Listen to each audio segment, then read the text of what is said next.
Top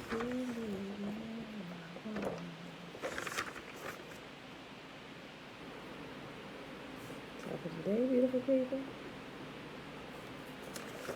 Happy Tuesday, Tiffany. Hey, girl. Hey. You too. Shalom. Shalom. Oh.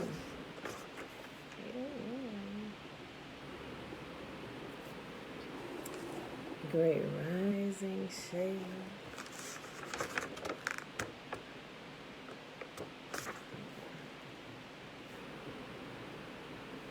All right, beautiful people. We got 1 minute. I'm gonna fix my screen. Uh-oh. What?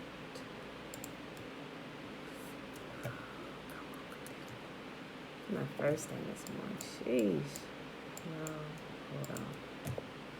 Oh, okay. I say this is gonna make me do this update. Greetings, Uncle Nathaniel. Greetings. What's up?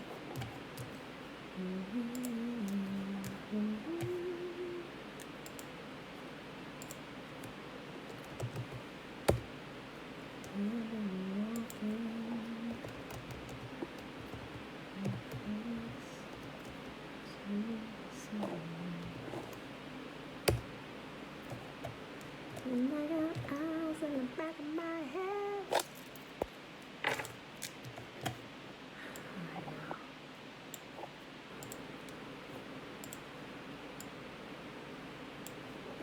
Let's wobble, Trina. Let's wobble.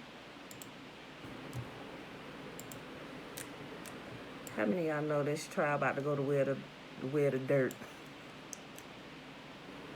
I ain't even watched it. The whole George Floyd with Derek Chauvin. I ain't watching none of it, but I just got a feeling it's going to where the dirt, because Israel is still looking for help from the wrong place, right? And it's going to outrage. It is going to outrage our people. Okay. I ain't gonna talk about that. I did click on it yesterday. It said they were doing their closing arguments and they extended into today. We'll see if they get done with them today. I couldn't watch, but not even a good 3 minutes of it, right? Just in case I have to run away. Tiffany, you know what it is, right? All right, y'all. I ain't even gonna start that, but I'm gonna use a little bit of bad English here. I just noted, right? I just noted. We're gonna see, right? Just for them 3 minutes that I clicked in yesterday, I was like, yeah, this is going to wear the dirt. Israel is realizing that Israel has not realized where our help comes from, right? And Yahuah knows which way it's gonna go, right? And he's gonna allow it to go that way. Yeah, they got a whole day full of deliberations today. Let's see if they can come to a decision today, right? You would think it would be easy, but based on the judicial system we have and the way they craftily word things and the way they situate these cases in such a manner, it's the letter of the law that gets them off on technicalities, right? So here's my prayer. May Yahuah deal with him like he dealt with Menzi's master. That's all I'm going to say. Those of y'all know what I'm talking about, know what I'm talking about. All right. Let's do the shimmer. Hear, therefore, O Israel, and observe to do it, that it may be well with you, that you may increase mightily, as Yahuah, the God of our fathers, has promised us, in the land that flows with milk and honey. Hear, O Israel, Yahuah, our God, he is one God. And you shall love Yahuah your God with all your heart and with all your soul and with all your might. And these words which I command you this day shall be in your heart. And you shall teach them diligently unto your children, and shall talk of them when you sit in your house, and when you walk by the way, and when you lie down, and when you rise up. And you shall bind them for a sign upon your hand, and they shall be as frontlets between your eyes. And you shall write them upon the posts of your house and on your gates. And Yahuwah commanded us to do all these statutes, to fear Yahuwah our God for our good always, that he might preserve us alive, as it is at this day. And it shall be our righteousness if we observe to do these commandments before Yahuwah our God, as he has commanded us. All right, beautiful people. It is Tuesday, April the 20th, 2021, day 132 of year 3 of reading through the books of the Law and the Prophets, and of the 3-year consecutive day count, day 801. Today we're reading 2 Kings 3, 4, and 5. Then we're going to hop over to the Legends of the Jews and pick up where we left off at yesterday. Well, not yesterday, on Sunday, on page 491. Okay. All right. 2 Kings, chapter 3. Ahab's son Joram began to rule over Israel in the 18th year of King Jehoshaphat's reign. He reigned in Samaria 12 years. He did what was evil in Yahuwah's sight, but not to the same extent as his father and mother. He at least tore down the sacred pillar of Baal that his father had set up. Nevertheless, he continued in the sins that Jeroboam, the son of Nebat, had committed and led the people of Israel to commit. King Nisha of Moab was a sheep breeder. He used to pay the king of Israel an annual tribute of 100,000 lambs and the wool of 100,000 lambs. But after Ahab's death, the king of Moab rebelled against the king of Israel. So Joram promptly mustered the army of Israel and marched from Samaria. On the way, he sent his message to King Jehoshaphat of Judah. The king of Moab has rebelled against me. Will you join me in battle against him? And Jehoshaphat replied, Why, of course. You and I are as one. My troops are your troops, and my horses your horses. Then Jehoshaphat asked, What route will we take? We will attack from the wilderness of Edom, Joram replied.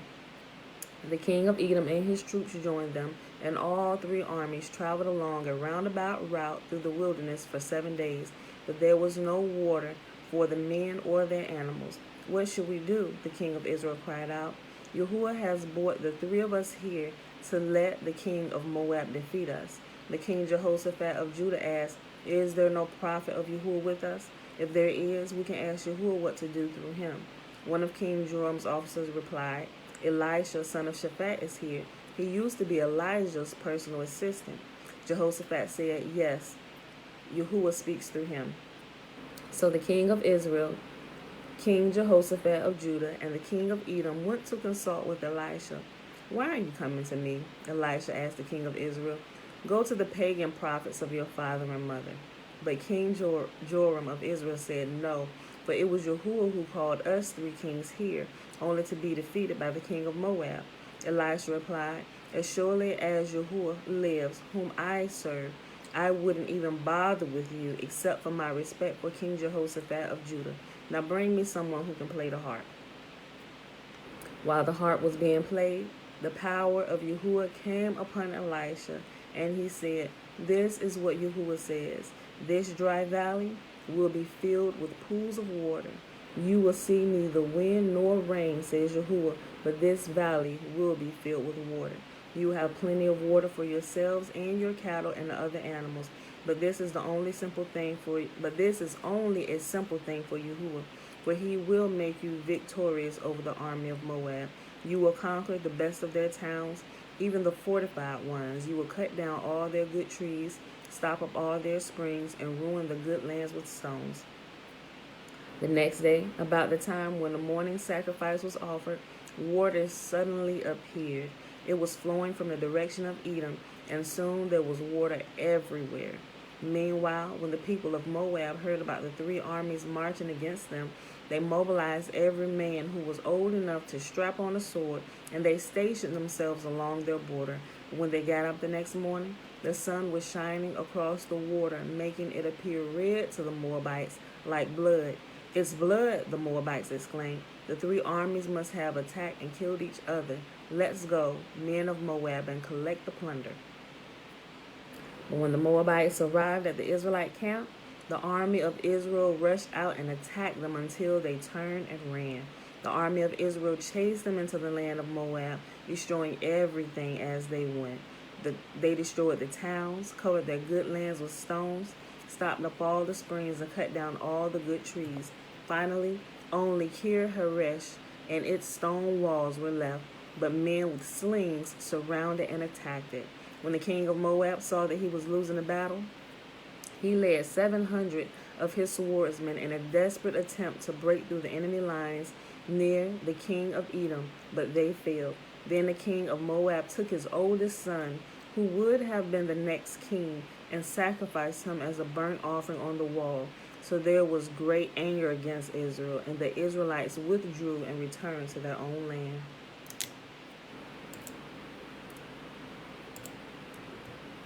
2 Kings chapter 4. One day, the widow of a member of a group of prophets came to see Elisha and cried out, "My husband who served you is dead, and you know how he feared Yahuah. But now a creditor has come, threatening to take my 2 sons as slaves.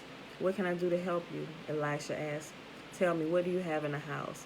"Nothing at all, except a flask of oil," she replied. And Elisha said, "Borrow as many empty jars as you can from your friends and neighbors. Then go into your house with your sons and shut the door behind you. Pour olive oil from your flask into the jars, setting each one aside when it is filled." So she did as she was told. Her sons kept bringing jars to her, and she filled one after another. Soon every container was full to the brim. "Bring me another jar," she said to one of her sons. "There aren't any more," he told her. And then the oil stopped flowing. When she told the man of Yahuah what had happened, he said to her, "Now sell the olive oil and pay your debts, and you and your sons can live on what is left over." One day, Elisha went to the town of Shunem.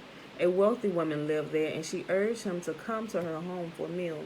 After that, whenever he passed that way, he would stop there for something to eat. She said to her husband, "I am sure this man who stops in from time to time is a holy man of Yahuah. Let's build a small room for him on the roof and furnish it with a bed and a table, a chair and a lamp. Then he will have a place to stay whenever he comes by." One day Elisha returned to Shunem, and he went up to his upper room to rest. He said to his servant Gehazi, "Tell the woman from Shunem I want to speak with her." When she appeared, Elisha said to Gehazi, "Tell her, we appreciate the kind concern you have shown us. What can we do for you? Can we put in a good word for you to the king or the commander of the army?" "No," she replied. "My family takes good care of me." Later, Elisha and Gehazi asked, "What can we do for her?" Gehazi replied, "She doesn't have a son, and her husband is an old man." "Call her back again," Elisha told him. When the woman returned, Elisha said to her as she stood in the doorway, "Next year at this time, you will be holding a son in your arms." "No, my lord," she cried. "O man of Yah, don't deceive me and get my hopes up like that." But sure enough, the woman soon became pregnant. And at the time the following year, she had a son, just as Elisha had said. One day, when her child was older, he went out to help his father, who was working with the harvesters. Suddenly he cried out, "My head hurts, my head hurts." His father said to one of the servants, "Carry him home to his mother." So the servant took him home, and the mother held him on her lap. But around noontime he died.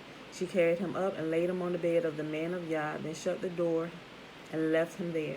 She sent a message to her husband, "Send one of the servants in a donkey so that I can hear it to the man of Yah and come right back." "Why go today?" he asked.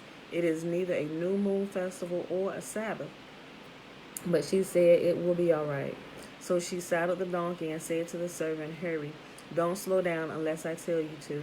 As she approached the man of Yah at Mount Carmel, Elisha saw her in the distance. He said to Gehazi, "Look, the woman from Shunem is coming. Run out to meet her and ask her, 'Is everything all right with you, your husband, and your child?'" "Yes," the woman told Gehazi, "everything is fine."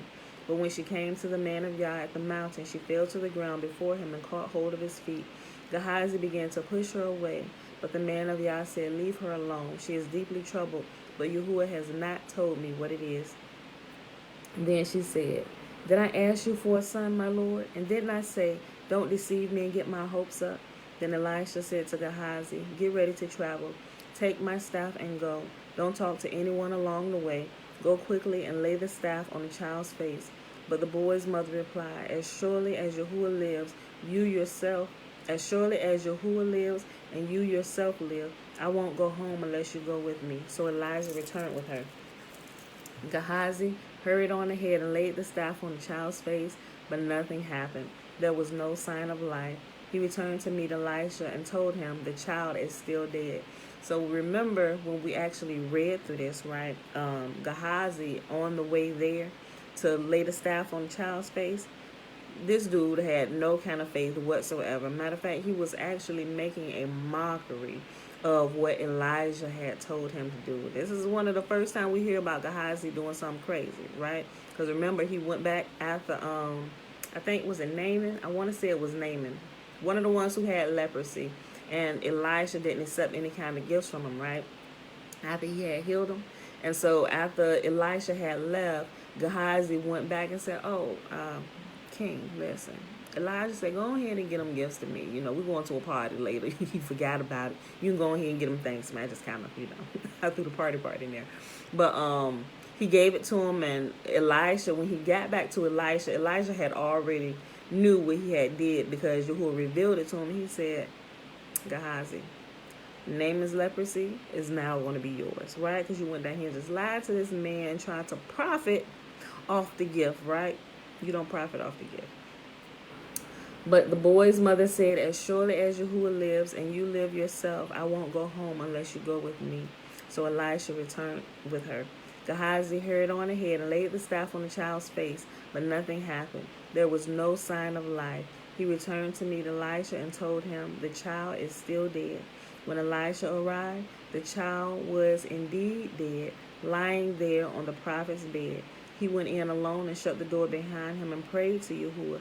Then he lay down on the child's body, placing his mouth on the child's mouth, his eyes on the child's eyes, his hands on the child's hands, and he stretched out on him. The child's body began to grow warm again. Elisha got up and walked back and forth across the room once, and then stretched himself out again on the child. This time the boy sneezed 7 times and opened his eyes. Okay. Then Elisha summoned Gehazi. "Call the child's mother," he said. And when she came in, Elisha said, "Here, take your son." She fell at his feet and bowed before him, overwhelmed with gratitude. Then she took her son in her arms and carried him downstairs. Elisha now returned to Gilgal, and there was a famine in the land. One day, as a group of prophets were seated before him, he said to his servant, "Put a large pot on the fire and make some stew for the rest of the group." One of the young men went out into the field to gather herbs and came back with a pocket full of wild gourds. He shredded them and put them into the pot without realizing they were poisonous. Some of the stew was served to the men, but after they had eaten a bite or two, they cried out, "Man of Yah, there is poison in this stew." So they would not eat it. Elisha said, "Bring me some flour." Then he threw it into the pot and said, "Now it's all right. Go ahead and eat." And then it did not harm them. One day, a man from Baal Shalisha bought the man of Yah a sack of fresh grain and 20 loaves of barley bread made from the first grain of his harvest. Elisha said, "Give it to the people so they can eat." "What?" his servant exclaimed. "Feed 100 people with only this?" But Elisha repeated, "Give it to the people so they can eat, for this is what Yahuah says. Everyone would eat, and there would even be some left over." And they gave it to the people, and there was plenty for all and some left over, just as Yahuah had promised. Now, how many people knew that it was a miracle of loaves back here? Right? You see how much we miss when we don't read? Right? Reading is fundamental. Yes. Elijah multiplied loaves of bread. All right, last chapter for the day, y'all. 2 Kings chapter 5. The king of Aram had great admiration for Naaman, the commander of his army, because through him Yahuah had given Aram great victories. But through Naaman, a mighty warrior, he suffered from leprosy. Dana said, "Wait, what?" Yes. But Naaman was a mighty warrior. But though Naaman was a mighty warrior, he suffered from leprosy. At this time, Aramean raiders had invaded the land of Israel, and among their captives was a young girl who had been given Naaman's wife as a maid. One day the girl said to her mistress, "I wish my master would go see the prophet in Samaria. He would heal him of his leprosy." So Naaman told the king what the young girl from Israel had said. "Go visit the prophet," the king of Aram told him. "I will send a letter of introduction for you to take to the king of Israel." So Naaman started out carrying as gifts 750 pounds of silver, 150 pounds of gold, and 10 sets of clothing. The letter to the king of Israel said, "With this letter I present my servant Naaman. I want you to heal him of his leprosy." When the king of Israel read the letter, he tore his clothes in dismay and said, "Am I God that can give life and take it away? Why is this man asking me to heal someone with leprosy? I can see that he's just trying to pick a fight with me." But Elisha said to the man of Yah, But when Elisha, the man of Yah, heard that the king of Israel had torn his clothes in dismay, he sent this message to him: "Why are you so upset? Send Naaman to me, and he will learn that there is a true prophet here in Israel." So Naaman went with his horses and his chariots and waited at the door of Elisha's house. But when Elisha sent a messenger out to him with this message, But Elisha sent a messenger out to him with this message: "Go and wash yourself 7 times in the Jordan. Then your skin will be restored, and you will be healed of your leprosy." TT, hey girl, hey. Dana, they showed it. They done stole another story. But Elisha sent a messenger out to him with this message: "Go and wash yourself 7 times in the Jordan River. Then your skin will be restored, and you will be healed of your leprosy." But Naaman became angry and stalked away. "I thought he would certainly come out to meet me," he said. "I expected him to wave his hand over the leprosy and call on the name of his God and heal me. Aren't the rivers of Damascus, the Abana, and the Pharpar better than any of the rivers of Israel? Why shouldn't I wash in them and be healed?" So Naaman turned and went away in rage. But his officers tried to reason with him and said, "Sir, if the prophet had told you to do something very difficult, wouldn't you have done it? So you should certainly obey him when he says simply, 'Go and wash and be cured.'" So Naaman went down to the Jordan River and dipped himself 7 times as the man of Yah had instructed him, and his skin became as healthy as the skin of a young child, and he was healed. Then Naaman and his entire party went back to find the man of Yah. They stood before him, and Naaman said, "Now I know that there is no God in all the world except in Israel. Please accept a gift from your servant." But Elisha replied, "As surely as Yahuah lives, whom I serve, I will not accept any gifts." And though Naaman urged him to take the gift, Elisha refused. Then Naaman said, "All right, but please allow me to load 2 of my mules with earth from this place, and I will take it back home with me. From now on, I will never again offer burnt offerings or sacrifices to any other god except Yahuah. However, may Yahuah pardon me in this one thing. When my master, the king, goes into the temple of the god of Rimmon to worship there and leans on my arm, may Yahuah pardon me when I bow too." "Go in peace," Elisha said. So Naaman started home again. But Gehazi, the servant of Elisha, the man of Yahuah, But Gehazi, the servant of Elisha, the man of Yah, said to himself, "My master should not have let this Aramean get away without accepting any of his gifts. As surely as Yahuah lives, I will chase after him and get something from him." So Gehazi set off after Naaman. When Naaman saw Gehazi running after him, he climbed down from his chariot and went to meet with him. "Is everything all right?" Naaman asked. "Yes," Gehazi said, "but my master has sent me to tell you that 2 young prophets from the hill country of Ephraim have just arrived. He would like 75 pounds of silver and 2 sets of clothing to give to them." "By all means, take twice as much silver," Naaman insisted. He gave him 2 sets of clothing, tied up the money in bags, and sent 2 of his servants to carry the gifts for Gehazi. But when they arrived at the citadel, Gehazi took the gifts from the servants and sent the men back. Then he went and hid the gifts inside the house. When he went in to his master, Elisha asked him, "Where have you been, Gehazi?" "I haven't been anywhere," he replied. But Elisha asked him, "Don't you realize that I was there in spirit when Naaman stepped down from his chariot to meet you?" His heart should have just bust right out his chest right at that point. But Elisha asked him, "Don't you realize that I was there in spirit when Naaman stepped down from his chariot to meet you? Is this the time to receive money and clothing, olive groves and vineyards, sheep and cattle, and male and female servants? Because you have done this, you and your descendants will suffer from Naaman's leprosy forever." When Gehazi left the room, he was covered with leprosy. His skin was as white as snow. All right, my beautiful people. That is it for today. We're going to hop over here to the Legends of the Jews.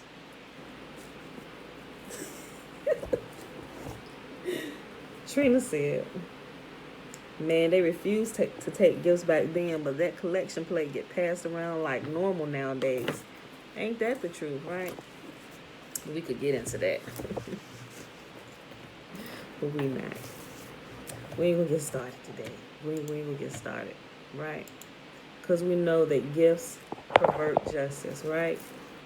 That's why those who speak for Yah, they should be able to pay their own way and let Yahuah bless them, right?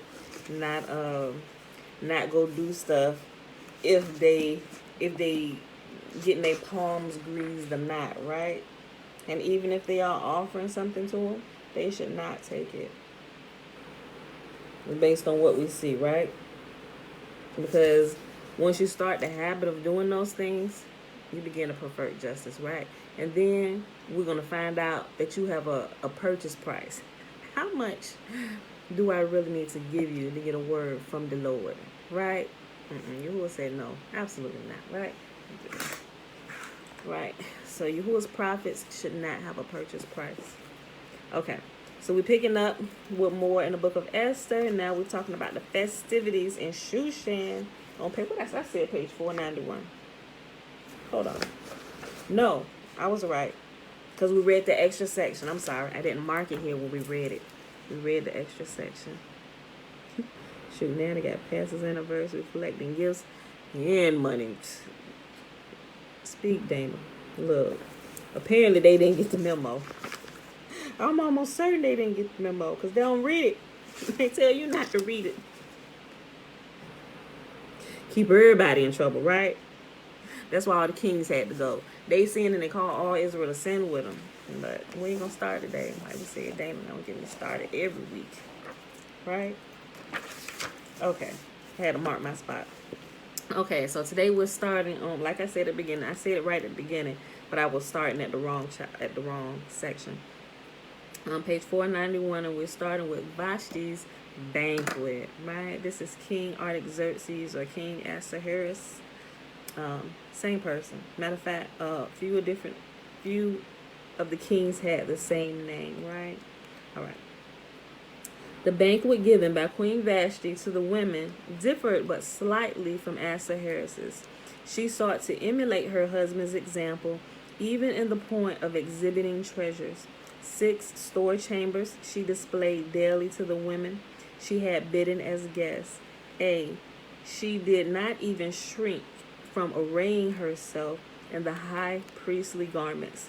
The meats and dishes at Ahasuerus' table were Palestinian, only instead of wine, liquors were served and sweets. As the weak...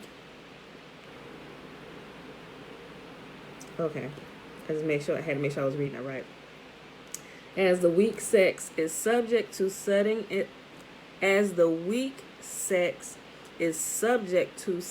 attacks of indisposition, the banquet was given in the halls of the palace so that the guests might at need withdraw to the adjoining chambers. Look, y'all hear what he just said? I'm going to read this again. Let's see if y'all get it. As the weak sex, and they referring to women, the weaker sex, right? As the weak sex is subject to sudden attacks of indisposition, the banquet was given in the halls of the palace so that the guests at need might withdraw to the adjoining chambers. Right? They didn't turn this into a whole brothel almost, right? We're going to keep the party right here in the halls because we got all these rooms. And if you feel it coming on, you just go into one of these many rooms and handle what you're feeling, right? Well, the gorgeously ornamented apartments of the palace, besides, were more attractive to the feminine taste than the natural beauties of the royal gardens, for a woman would rather reside in beautiful chambers and possess beautiful clothes than eat fatted calves. Nothing interested the women more than to become acquainted with the arrangement of the interior of the palace, for women are curious to know all things. Vashti gratified their desire. She showed them all there was to be seen, describing every place as she came to it. This is the dining hall, this the wine room, this the bedchamber. Vashti, too, was actuated by a political move when she determined to give her banquet. You thought it was about women's menstrual cycles. Hold on, maybe I was tripping. Let me go back. Hold on. Hold on, Tiffany. You made me think. Hold on.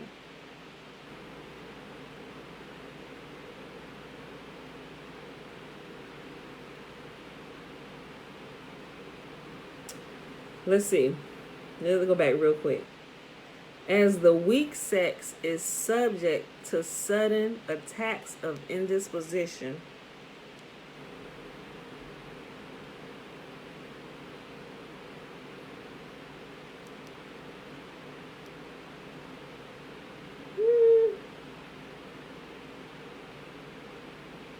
I don't know, Tiffany.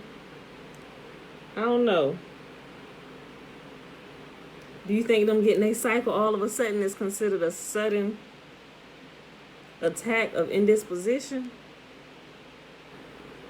Yes.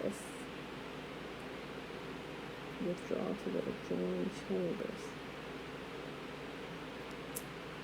I don't know. You could be right. That could be one or other now that you bring it up. Hold on. They held it in the halls. Let's see. You could be right. You could be right.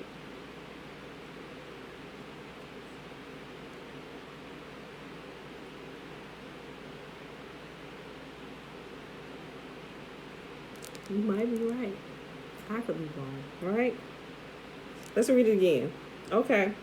I didn't even think about that. But you could be right. I'm thinking the king got all the men over here. The king got all the men over here. Vashti pulling a political move. She got all the women over here, but let's keep it in the halls, right? Let's read it again. I don't know. You could be right. Hold on. I don't know. Maybe I need to get my mind out the gutter. Okay. The banquet given by Queen Vashti to the women differed but slightly from Ahasuerus's. She thought to emulate her husband's example, even in the point of exhibiting treasures. 6 store chambers she displayed daily to the women she had bidden as guests. She didn't even shrink from arraying herself in the high priestly garments. The meats and dishes, as at Ahasuerus's table, were Palestinian, only instead of wine, liquors were served and sweets. As the weak sex is subject to sudden attacks of indisposition, the banquet was given in the halls of the palace, so that the guests might at need withdraw to the adjoining chambers. The gorgeously ornamented apartments of the palace, besides, were more attractive to the feminine taste than the natural beauties of the royal gardens, for a woman would rather reside in beautiful chambers and possess beautiful clothes than to eat fatted calves. I don't know, Tiffany. You might be right though. You might be right. I don't know. So I'm gonna have to go back when we're done. I'm gonna look up indisposition. I'm gonna look up all this, right? I'm gonna look up all this. Let's see. Hold on.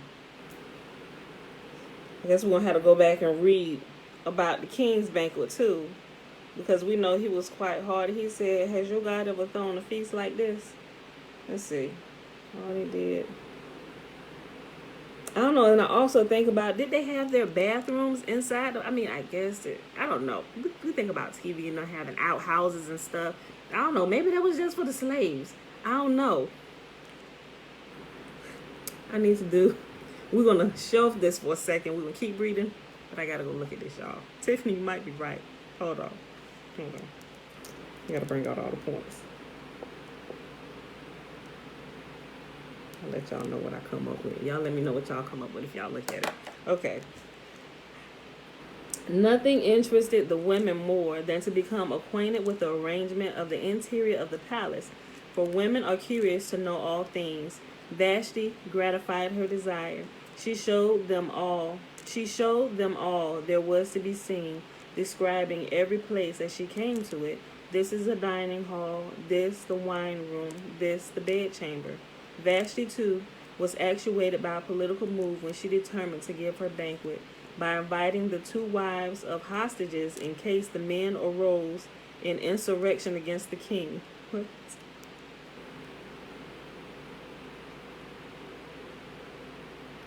Possible. Yeah, y'all bring out good points. Okay, let's bring these points up. Uncle Nathaniel said, consider this was a banquet for women only, right? Right. Or Tiffany said, or it might be not being able to handle the liquor.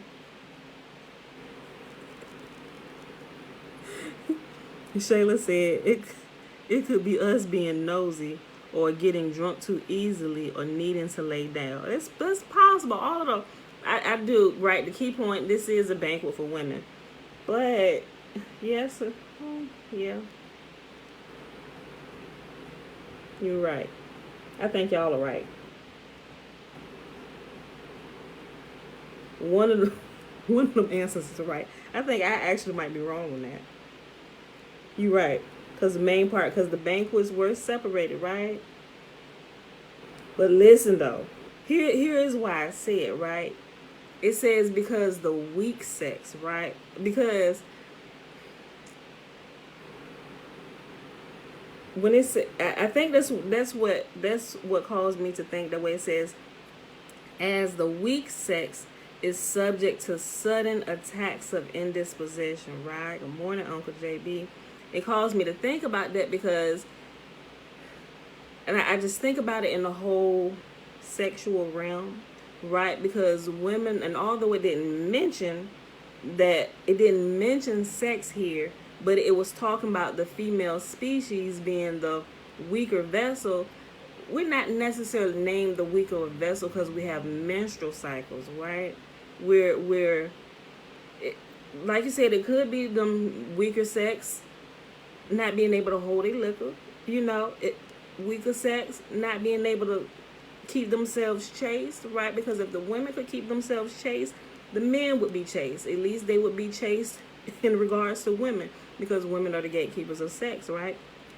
And we ain't talking about them being forcibly raped or anything like that, right?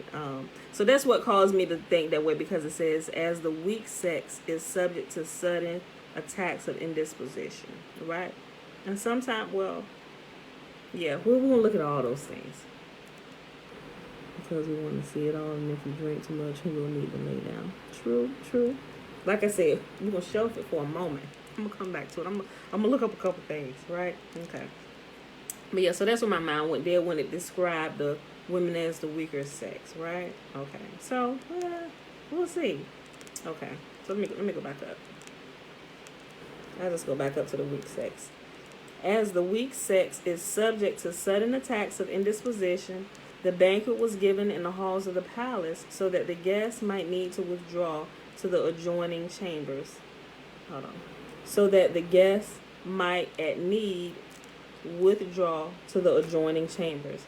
The gorgeously ornamented apartments of the palace, besides, were more attractive to the feminine taste than the natural beauties of the royal gardens.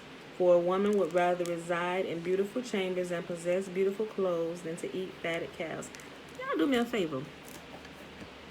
I just want to check, and maybe nobody just felt like commenting. I just want to make sure one of my children didn't hit this live chat and disable it. Hold on. Let me see. Live chat. Hold on, let me see. I don't think I can check it right here.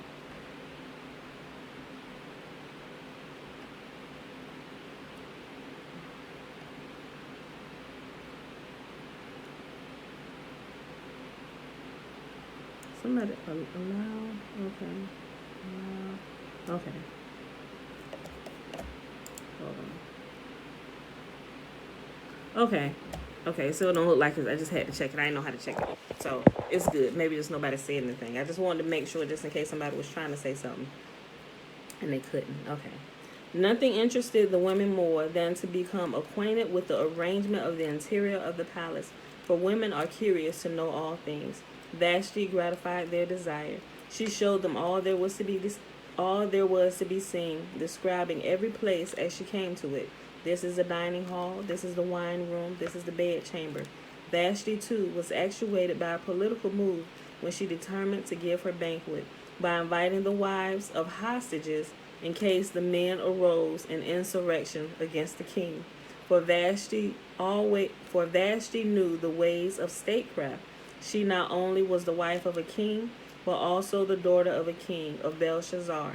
The night of Belshazzar's murder in his own palace, Vashti, alarmed by the confusion that ensued and not knowing of the death of her father, fled to the apartments in which he was in the habit of sitting. The Median Darius had already ascended the throne of Belshazzar, so it happened that Vashti, instead of finding the hoped-for refuge with her father, ran straight into the hands of his successor.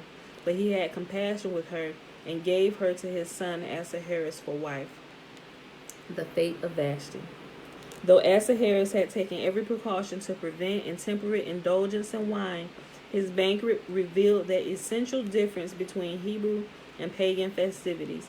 When Hebrews are gathered about a festal board, they discuss the halakha or the Haggadah, or at least a simple verse from the scriptures. Ahasuerus and his boon companions rounded out the banquet with prurient talk. The Persians lauded the charm. Hold on. I just thought about something, y'all. Hold on. Look.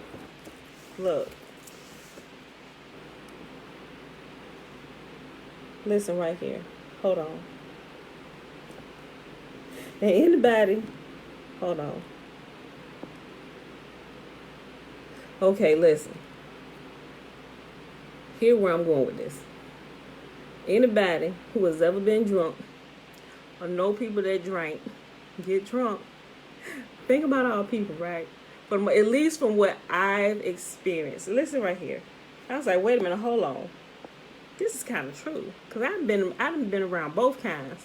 Those of our people who get drunk and those who are not our people that get drunk. The conversations are completely different. I mean, unless they get to fighting, but still, you would notice they start off. Let's look. Hold on, look. Though Ahasuerus had taken every precaution to prevent intemperate indulgence in wine, his banquet revealed the essential difference between Hebrew and pagan festivities, right? Listen. Yeah, because I wrote there first, but I didn't think you seen it on YouTube. So it might be something wrong with the chat, right? It didn't show anything, Shayla? I don't know what's going on. Maybe I said something and they disabled my... I don't know. I could have said something. I might piss somebody off. Look, okay. I'll look at this. I'm gonna have to, after it's over, I'm gonna cut it off and I'm gonna test it. Somebody pop back in and put in like a number or something, or hey, the chat is working. I don't know. But I thought that was quite odd. Okay. So, okay, look. Okay. Though Ahasuerus had taken every precaution to prevent intemperate indulgence in wine, his banquet revealed the essential difference between Hebrew and pagan festivities. When Hebrews are gathered about a festal board, they discuss a halakha or a Haggadah, or at least a simple verse from the scriptures, right? I could see it, but didn't think you could. Yeah, something definitely going on. Okay. They discuss the halakha, the Haggadah, or at least a simple verse from the scriptures. Ahasuerus and his boon companions rounded about the banquet with prurient talk. Okay, so I brought that up. Think about when black folk, at least from my experience, right? When they get drunk, they start to get super spiritual, right? All they can talk about is God. Next thing you know, somebody crying. talking about the goodness of Yah. I'm like, first of all, y'all Regents is drunk. How y'all talking about Yah and y'all drunk, right? I be sitting back laughing sometimes. But it is, I'm just like, when it said this, I completely thought about our people, because that's true. Most of the elite, like I said, at least from my experience, when our people get drunk, they start talking. I mean, it's almost like it's weird. It's like, and for those who are not getting drunk, it's like, are you not committing a sin? You talking about God and you drunk? So I mean, I don't say these things out loud, but I noticed this, right? Rashida, you know what I'm talking about? Look. So that makes complete sense there. But other people, by me being in the military and being around other people who are not us, of other nationalities, they like, God who? We didn't even know it was a God. And that even shocked me even more. Trina, yes, I can vouch for that. We talk about all spiritual stuff. I'm telling you, that just hit me, right? Look, okay. I'm going to keep going, y'all. The Persians lauded the charms of the women of their people, while the Medians admitted none superior to the Median women. Then the fool Ahasuerus up and spake, My wife is neither a Persian nor a Median, but a Chaldean, and she excels all in beauty. Would you convince yourselves of the truth of my words? Yes, shouted the company, who were deep in their cups. But that we may properly judge of her natural charms, let her appear before us unadorned, yes, without any apparel whatsoever. And Ahasuerus agreed to the shameless condition. The thing was from Yahuah, that so insensate a demand should be made of Vashti by the king.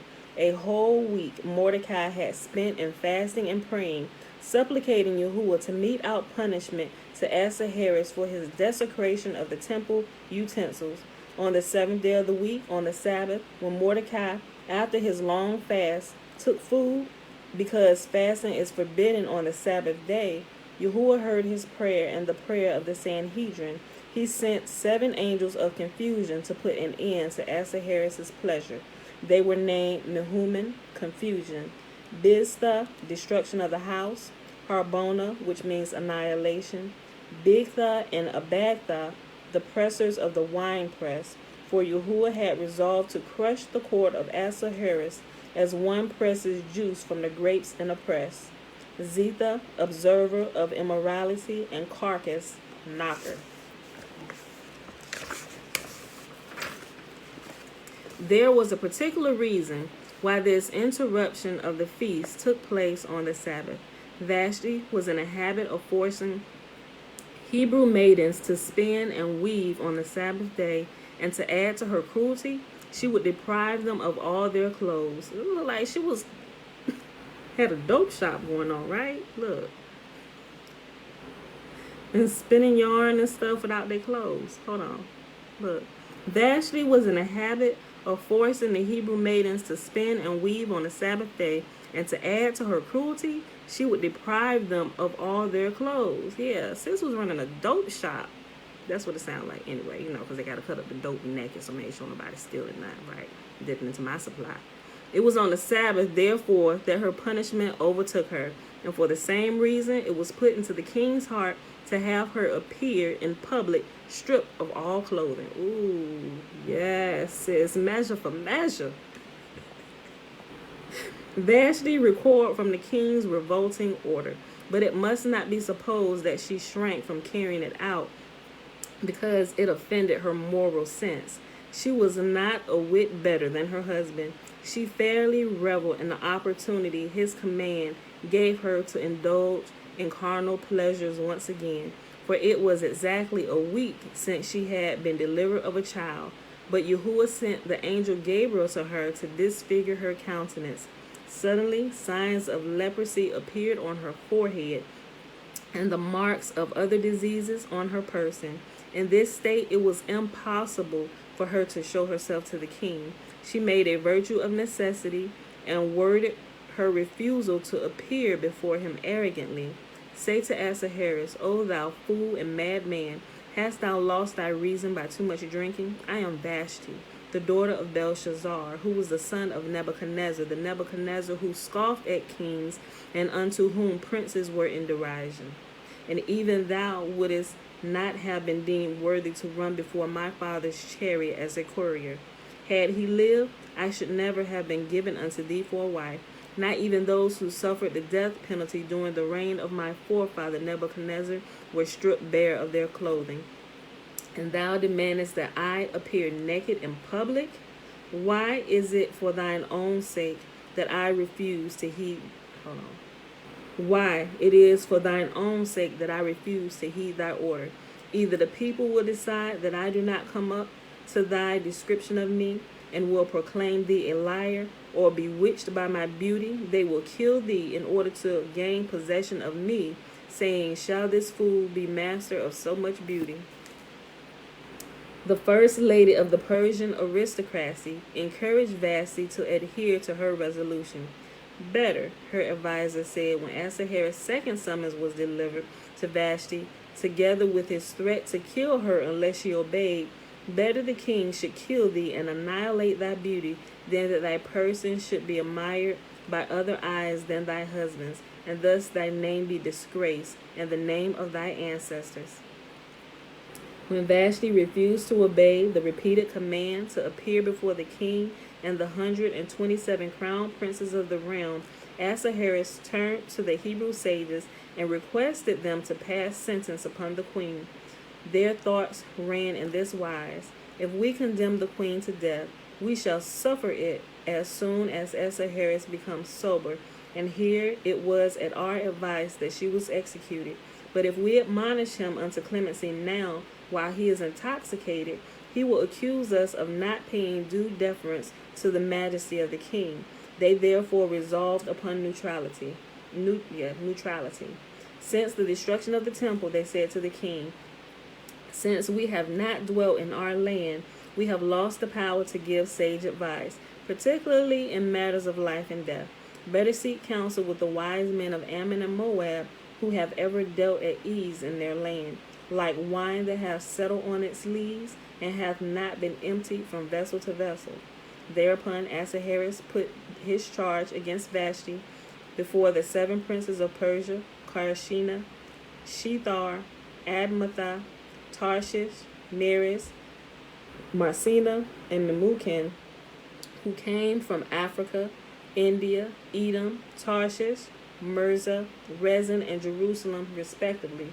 The names of these 7 officials, each representing his country, were indicative of their office.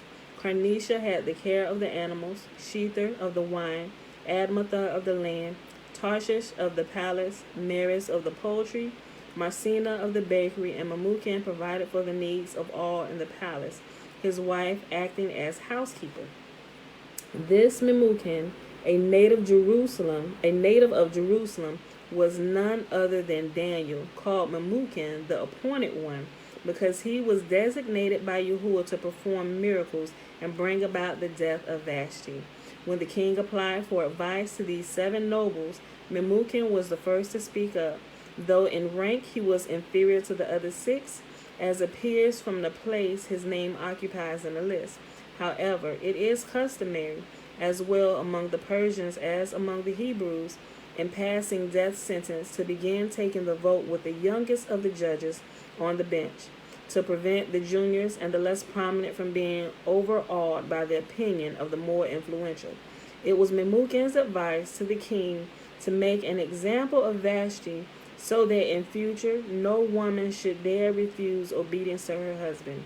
Daniel Memucan had unpleasant experiences in his conjugal life. He had married a wealthy Persian lady who insisted upon speaking to him in her own language exclusively. Besides personal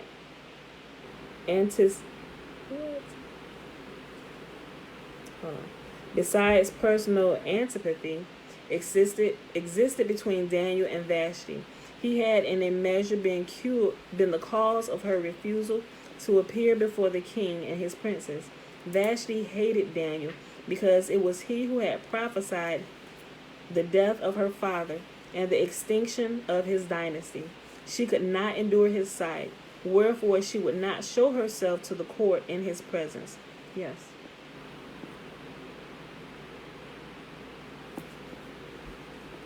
Also, it was Daniel who, by pronouncing the name of Yahuah, had caused the beauty of Vashti to vanish and her face to be marred.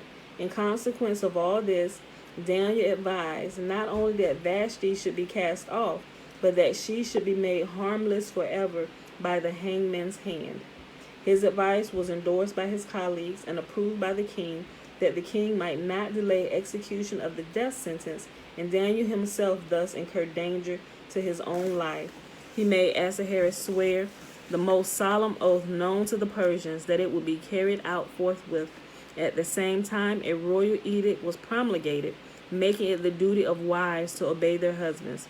With special reference to Daniel's domestic difficulties, it was specified that the wife must speak the language of her lord and master. The execution of Vashti brought most disastrous consequences in its train. His whole empire, which is tantamount to saying the whole world, rose against Ahasuerus.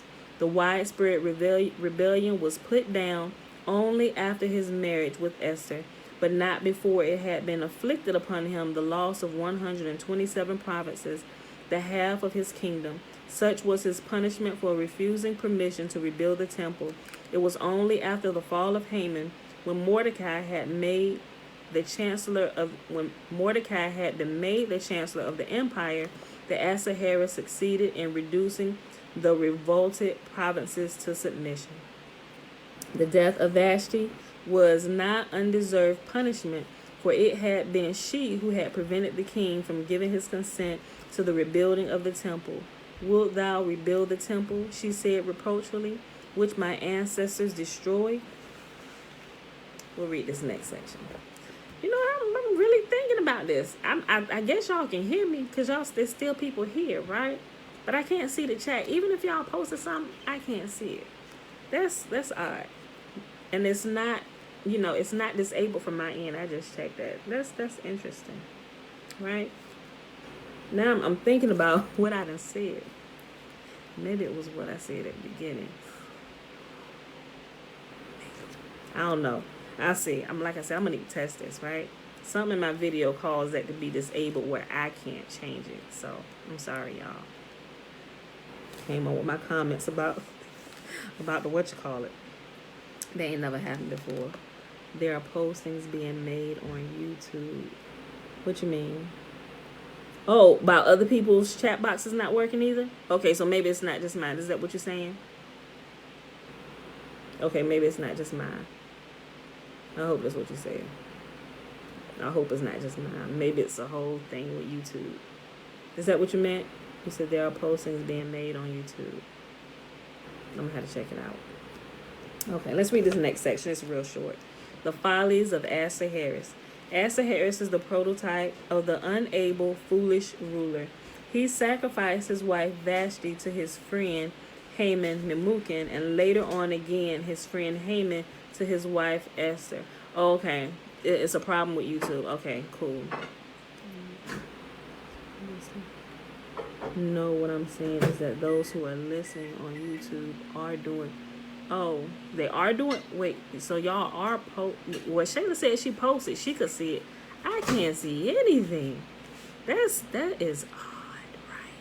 That's odd. And Tiffany's. Okay, so maybe because Tiffany said there is a problem from her end. It's a problem. Okay, all right. Well, hopefully they figure it out. Okay. All right, we almost done. This little paragraph. Ahasuerus is the prototype of the unstable, foolish ruler. He sacrificed his wife Vashti to his friend Haman Memucan, and later on again his friend Haman to his wife Esther. Folly possessed him too when he arranged extravagant festivities for guests from afar, before he had won, by means of kindly treatment, the friendship of his surroundings, of the inhabitants of his capital. Ridiculous is the word that describes his edict bidding wives to obey their husbands. Everyone who read it exclaimed, "To be sure, a man is master in his own house." However, you better keep listening, master. Look. However, the silly decree. He said, "Oh Lord." Okay. Look, before my master so graciously interrupt me, let me go back up. Okay, look. Ridiculous is the word that describes his edict bidding wives obey their husbands. Wait, hold on, let me just say something. Yeah, look, hold on, I'm about to say, listen here, wives, don't go on a rebellion spree against your husband. That is not what I'm saying. Y'all know me and my husband, we play a lot, but we don't be doing that type of foolishness where no, you ain't gonna get me struck down by y'all. Right? We work together here as a team. Like, we don't lord over one another, but for sake of order, I allow my husband to lead. Right, babe? It's better together than to be separate, trust. Yes. Okay. Let me go back here. Okay. Ridiculous is the word that describes his edict bidding wives obey their husbands. Everyone who read it exclaimed, "To be sure, a man is master in his own house." However, the silly decree served its purpose. It revealed his true character to the subjects of Ahasuerus, and thenceforth they attached little importance to his edicts. This was the reason why the decree of annihilation directed against the Hebrews failed of the effect expected by Haman and Ahasuerus. The people regarded it as but another of the king's foolish pranks. Yes. Spaghetti. You want some spaghetti? Mm-hmm. Hold on, I'll get you some in a second. I'm almost done. The people regarded it as but another of the king's foolish pranks, and therefore were ready to acquiesce in the revocation of the edict when it came. The king's true character appeared when he grew sober after the episode with Vashti. Learning that he had her executed, he wait, you was that drunk? You ain't realize you just had your wife murdered, my G. Like, what were you drinking? Let us know the name and the maker of that so we can be sure to stay away from that. The king's true character appeared when he grew sober after the episode with Vashti. Learning that he had her executed, he burst out furiously against his 7 counselors and in turn ordered them to death. Foolish, too, is the only word to describe the manner in which he set about discovering the most beautiful woman in his dominion. King David, on a similar occasion, wisely sent out messengers who were to bring to him the most beautiful maiden in the land, and there was none who was not eager to enjoy the honor of giving a daughter of his to the king. Ahasuerus' method was to have his servants gather together a multitude of beautiful maidens and women from all parts, and among them he proposed to make choice. The result of this system was that the women concealed themselves to avoid being taken into the harem of the king when it was not certain. Mommy, yes. this one did not smell. No, Tootie, that's hand sanitizer. I guess so. Yes, it's make sure. Yeah, I know that kind of looks like candy, but that's hand sanitizer, please. Hold on. You gotta wait a minute. I'll break it open for you. Oh, there you go. Oh, there you go. Roll that together. Ooh, that's strong. Okay. Ahasuerus' method was to have his servants gather together a multitude of beautiful maidens and women from all parts, and among them he proposed to make choice. The result of this system was that the women concealed themselves to avoid being taken into the harem of the king when it was not certain that they would be found worthy of becoming his queen. With his stupidity, Ahasuerus combined wantonness. He ordered force to be used in taking the maidens from their parents and wives from their husbands, and then confined them in his harem. On the other hand, the moral sense of the heathen was so degraded that many maidens displayed their charms to public view so that they might be sure to attract the admiring attention of the royal emissaries. As for Esther, for 4 years Mordecai kept her concealed in a chamber so that the king's scout could not discover her. But her beauty had long been known to fame, and when they returned to Shushan, they had to confess to the king that the most superbly beautiful woman in the land eluded their search. Thereupon Ahasuerus issued a decree ordaining the death penalty for the women who should secrete herself before her emissaries. There was nothing left for Mordecai to do but to fetch Esther from her hiding place, and immediately she was espied and carried to the palace of the king. All right, y'all, so we'll stop right here for today. And we'll pick it back up with Mordecai tomorrow. Let me put my date right here.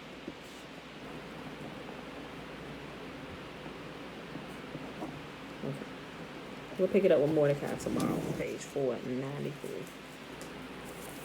All right, y'all. So we read 2 Kings chapter 3, 4, and 5, and Legends of the Jews, page 491 to page 493. It is Tuesday, April the 20th, 2021, day 132 of year 3 of reading through the books of the law and the prophets, and of the 3-year consecutive day count, day 801. Yes, 801.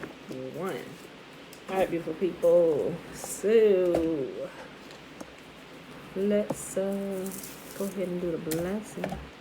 And hopefully this chat box is fixed by tomorrow. I'll keep checking on it. And I'll do a test when we're done still to see if it's been fixed. I don't know what could have caused that to happen. Alright. Okay.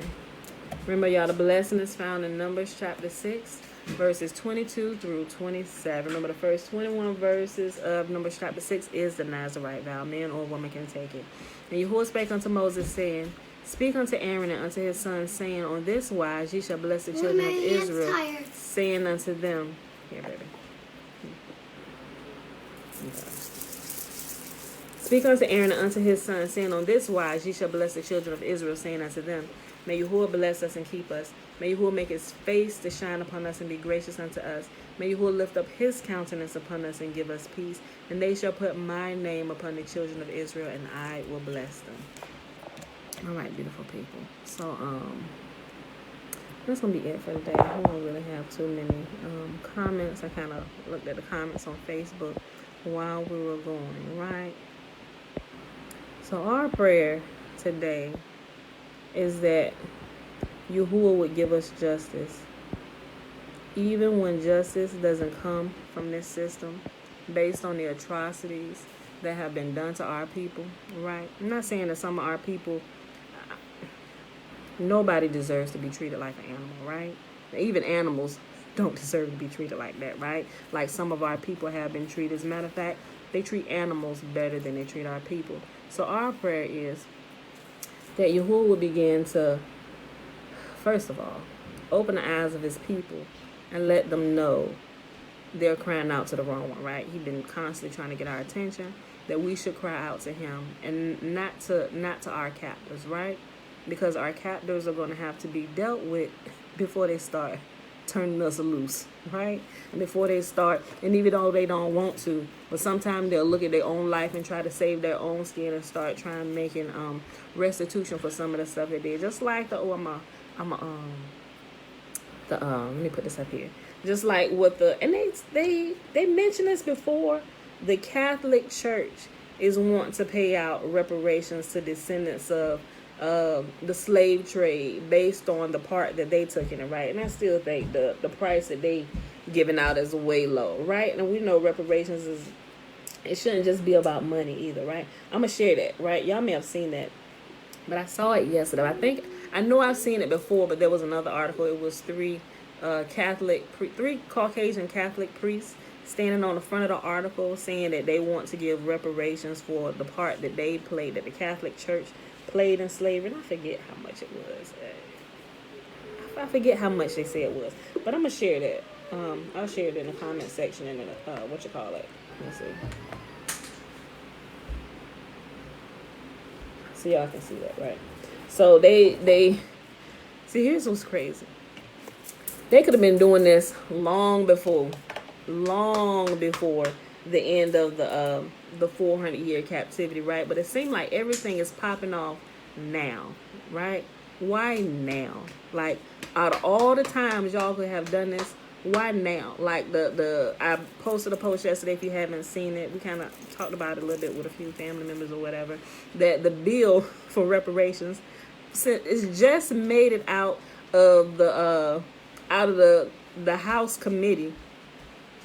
And it was placed there in 1989. All these many years later into the 20th century, right? Wait, is we in the 20th century or the 21st century? One of them. And today, there's 19 and many years ago, right? They just now want to pull it out and assign it a number, HR 20, right? House Joint Resolution. I'm sorry, I said that wrong. House Joint Resolution 40, HR 40. HR 40, y'all, not HR 20. HR 40. House Joint Resolution 40. It's just not making out all these things kind of coming out now. Why now? Out all the time, right? Because they know more than what we know, right? We go off of what Yahuah tells us directly, and some of the old scrolls and manuscripts that he's now revealing to us. But you got to realize some of this stuff was written way before we even went into captivity, right? And they knew this, and they're holding a lot of these things. So some of these things that they know are going to happen, they know about, right? So they're trying to save their skin based on the information they know. They know that Yahuah is going to deliver his people, and he is going to give us restitution, and he's going to deal with the captors, right? And so it's like they're trying to save their skin now, like all this time. And granted, some of the people, I would say, I would even go as far as say is, and most of the people alive today really played no parts in what was done to our ancestors, right? But did we play a part in the sin that our ancestors did? Yet here we find ourselves. If we had to pay for the sins of our ancestors and we sold into captivity, why shouldn't you have to pay for the sins of your ancestors who took us captive, right? And so a lot of people think they're getting out of that. Hey. Some of y'all might fare well, but we know a lot of y'all won't, just like a lot of our people didn't, right? But justice is going to come by the hand of Yahuah himself and the Sabians who he's sending right now. The Sabians right now looking like Russia to me. I don't know. Don't. Somebody gonna be like, you didn't say it, the Sabians was Russia. That was a joke. I mean, not really, because I don't really know. I mean, I know from scripture, the Sabians is Queen Sheba people, right? The people from the land of Sheba. That's what I know. But hear what I'm saying, right? I'm just kind of throwing something out there, being funny, but not being funny. But that's what Yahuah said, right? That our captors would be dealt with directly by him. So we'll see some natural disasters and things happening that look like acts of Yah, which truly are the acts of Yah, right? Because we know they not just gonna, well, most of them not just gonna willingly do what's right. They're absolutely not. There has to be a higher force come down upon them, or they will continue judging themselves and not guilty, right? So, yeah, that's it for today, y'all. And if y'all don't know where that scripture is at, where Yahuah talks about them judging themselves not guilty, like doing all manner of disgusting things to us, then coming back saying, oh, we innocent, we got the right to do this to you because your God done gave you up. Yeah, y'all done heard wrong. Only for a period of time. It's just only for a period of time, and that period of time has come to an end, right? You know, so I'm going to put it down. I believe it's Zechariah. Zechariah. Don't quote me on it. I know it's in Zechariah.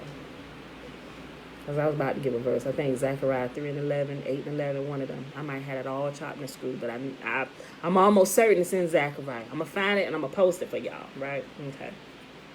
All right, y'all. So that's it for today. Let's go ahead and get out of here. I got some work I need to get done.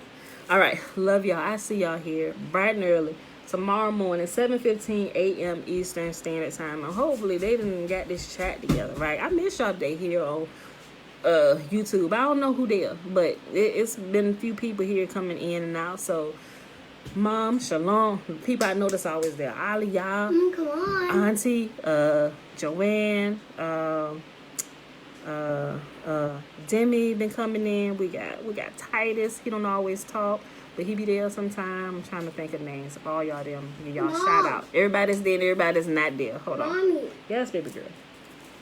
Okay, so